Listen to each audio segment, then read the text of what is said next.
Hello friends, welcome to math classes. पिछले video में हमने डिस्कस किया था 14 तक के प्रश्नों का UP board 10th math Balaji प्रकाशन के। आज हम स्टार्ट करेंगे 15 के सभी क्वेश्चंस, फिर 16 के और 17। तो यहाँ पर 15, 16 और 17 ही क्वेश्चंस केवल बचे हुए 3 क्वेश्चंस। तो आज हम इसको कंप्लीट पूरा करेंगे। तो आइए देखते हैं पहला 15वां क्वेश्चन में क्या कह रहा है।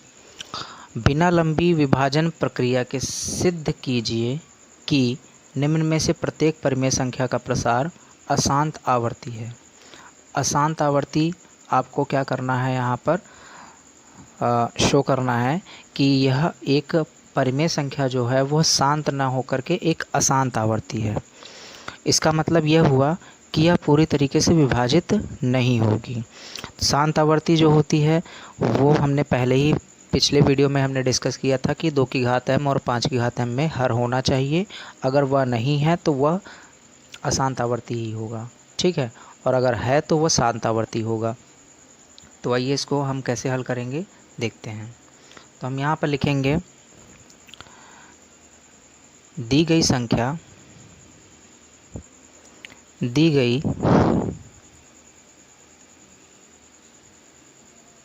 संख्या के हर का गुणनखंड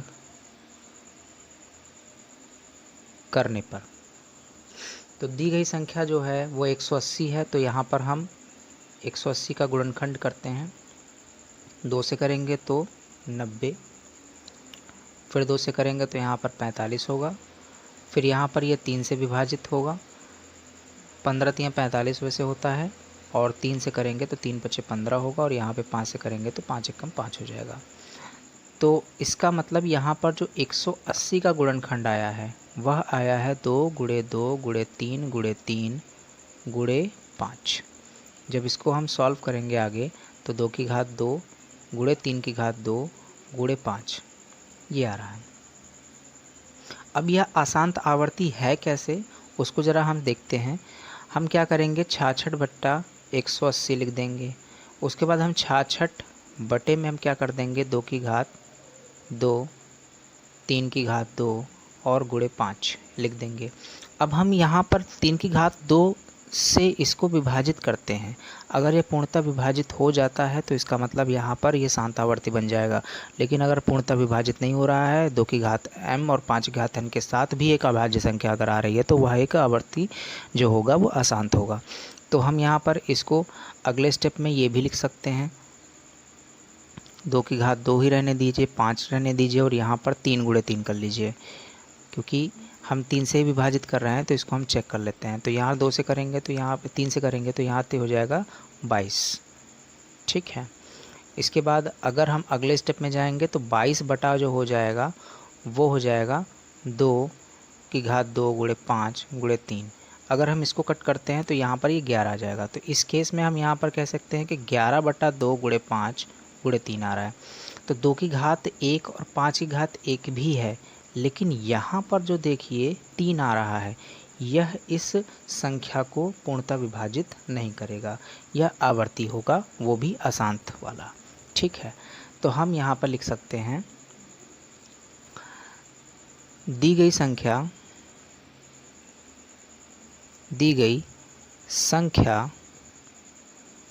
का हर 2 की घात m × 5 की घात n के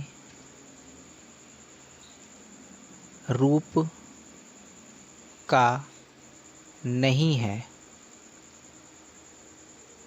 अतः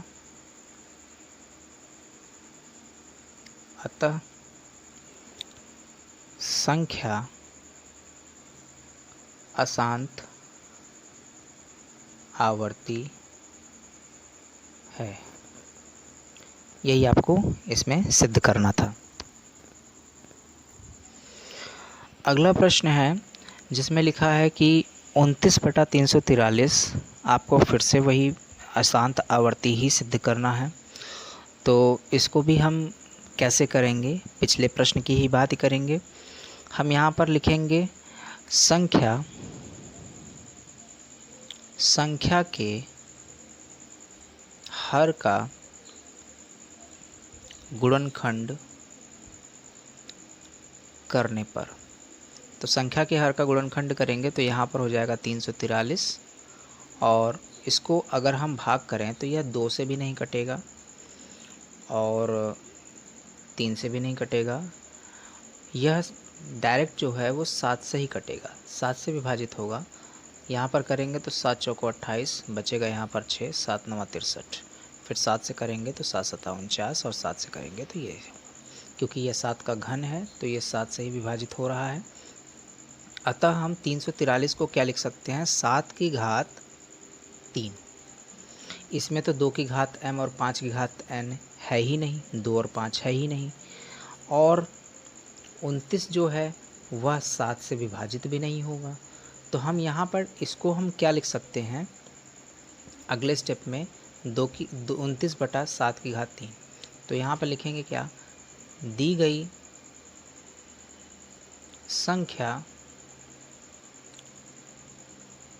का हर 2 की घात m गुणे 5 की घात n के रूप का नहीं है, अतः संख्या अशांत आवर्ती है। यह उसका आंसर होगा। अगला प्रश्न है 17/90, जिसको क्या करना है, सिद्ध करना है अशांत आवर्ती है। 15 का यह तीसरा क्वेश्चन है, तो इसको भी देखते हैं। इसमें लिखेंगे क्या, संख्या के हर का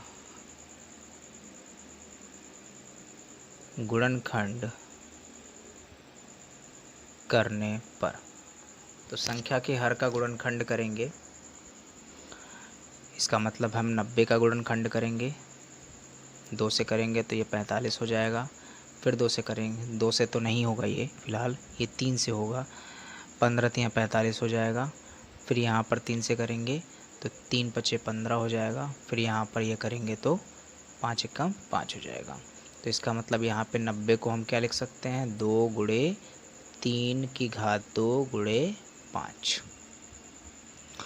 2 की घात m गुणे 5 की घात n के रूप का तो है, लेकिन यहाँ पर ये 3 की घात 2 जो है वह इसमें क्या कर रहा है, गड़बड़ कर रहा है।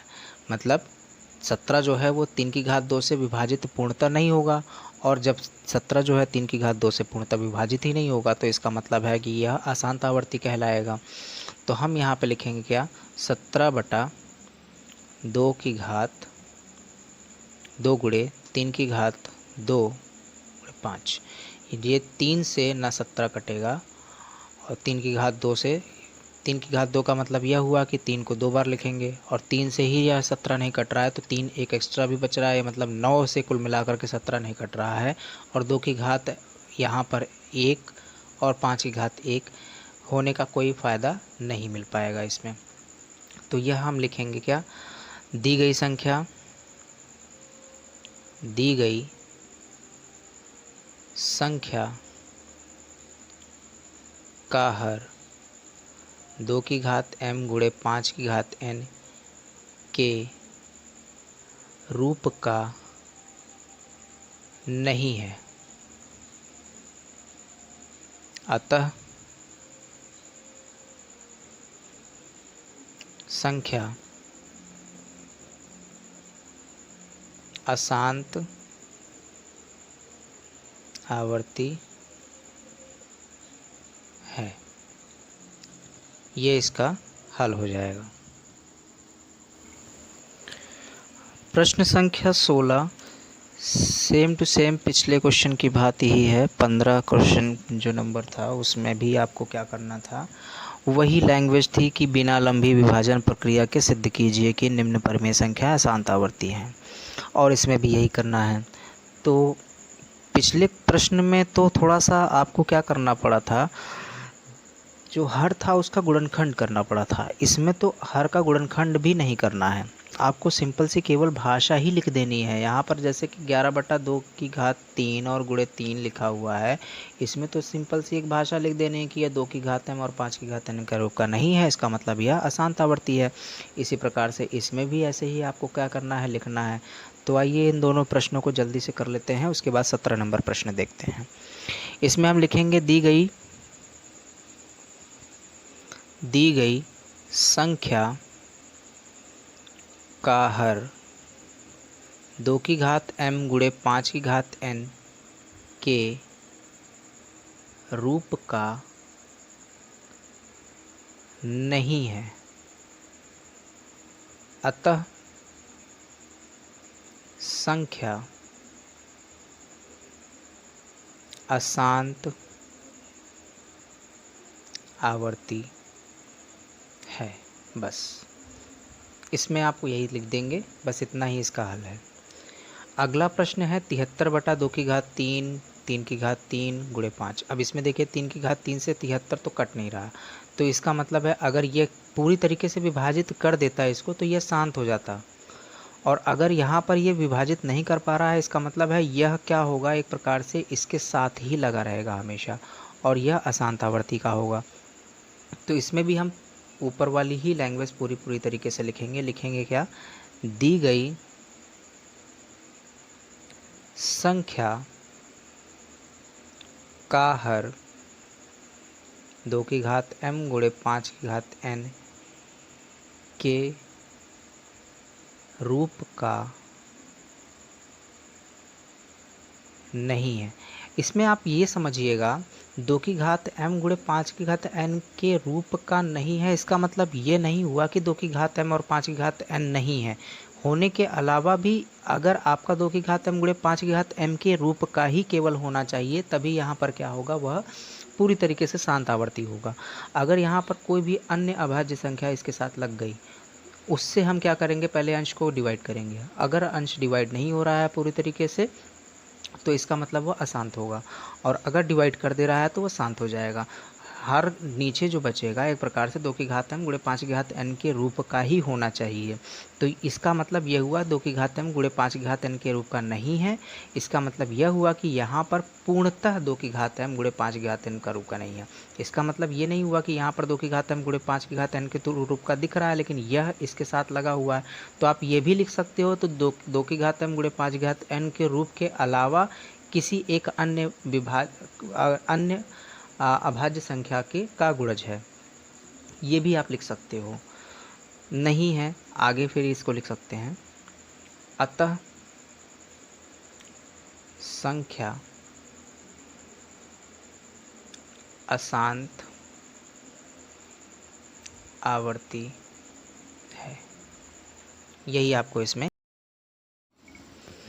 प्रश्न संख्या 17 है, जिसमें लिखा गया है निम्न संख्याओं को जांचिए कि ये परिमेय हैं या अपरिमेय हैं। तो हमने पिछले प्रश्न में या उससे पहले वाले प्रश्न में हमने जांचा क्या था, उसमें ये बताया था कि परिमेय संख्या जो होती है वो 2 प्रकार की होती है, एक तो होती है शांत आवर्ती और दूसरी होती है अशांत आवर्ती। और जिन संख्याओं में आवर्ती नहीं होता, मतलब एक प्रकार से लगातार कोई भी कंटिन्यूअसली रिपीटिशन नहीं होता है, ठीक है, तो वह क्या होती है, अपरिमेय संख्या होती है। और शांत आवर्ती जो होती है वो पूरी तरीके से क्या हो जाती है, टर्मिनेट हो जाती है, इसका मतलब है पूरी तरीके से विभाजित हो जाती है। तो यहाँ पर हम इसको 2 तरीके से समझ सकते हैं, और इसका केवल और केवल हम यहाँ पर लिखेंगे कि यह परिमेय होगी या अपरिमेय होगी, केवल उसको लिख लेंगे, और लेकिन समझेंगे इसको अच्छे से कि कैसे करेंगे। देखिए पहला प्रश्न यहाँ पर क्या है कि 3.245, तो 3.245 में आप क्या करिएगा, दशमलव को हटाने के प्रक्रिया से आप कर सकते हो। एक तो दशमलव को जब हटाएंगे तो यहाँ पर क्या करेंगे, 1000 लिख देंगे, तो 3245/1000 हो जाएगा। और आप फिर से क्या कर सकते हो, 15 और 16 प्रश्न की भांति क्या कर सकते हो कि 1000 का गुणनखंड कीजिए। तो 1000 का गुणनखंड जो आएगा वो पूरी तरीके से 2m और गुणे 5n के रूप का ही होगा। तो इसको हम क्या बोल सकते हैं, एक प्रकार से यह एक परिमेय संख्या होगी। और ये भी कह सकते हैं कि 3245 बटा अगर हम क्या करेंगे 1000 कर देंगे तो वह भी तो एक परिमेय संख्या है, या तो वो शांत होगी या तो अशांत होगी। इन्होंने क्या बोला है, केवल परिमेय संख्या होगी या अपरिमेय संख्या होगी। तो हम इसको डायरेक्ट क्या लिख सकते हैं, परिमेय संख्या, परिमेय संख्या है। इसके बाद दूसरा वाला प्रश्न देखिए, इसमें भी क्या हो रहा है, ये एक प्रकार का परिमेय संख्या है और ये शांत आवर्ती का परिमेय संख्या है। इसी प्रकार से दूसरा प्रश्न है जो उसमें भी बोला गया है कि परिमेय संख्या है कि अपरिमेय संख्या जांचिए। तो यहाँ पर देखिए 1.03458, यहाँ पर क्या है, इसको देखिए पॉइंट हटाइएगा तो इसमें भी 0 बढ़ जाएंगे, और उसके बाद अगर आप हर का फैक्टराइजेशन करते हैं, गुणनखंड करते हैं, तो उसमें भी आपको 2 की घात m गुणे 5 की घात n मिलेगा, और उसके बेसिस पे क्या मिल जाएगा, यहाँ पर एक परिमेय संख्या, वो भी शांत आवर्ती टाइप की मिल जाएगी। अगर इन्होंने प्रश्न में ये पूछा होता कि परिमेय संख्या है या अपरिमेय संख्या है और जांचिए कि यह शांत आवर्ती है या अशांत आवर्ती है, उसके लिए फिर आपको क्या करना होता, यहाँ पर इसको फैक्टराइज करके हर का फैक्टराइजेशन या गुणनखंड करके उसके बाद 2 की घात m गुणे 5 की घात n के रूप में करना होता। तो हम इसको भी क्या लिख सकते हैं, केवल और केवल लिख सकते हैं परिमेय संख्या है।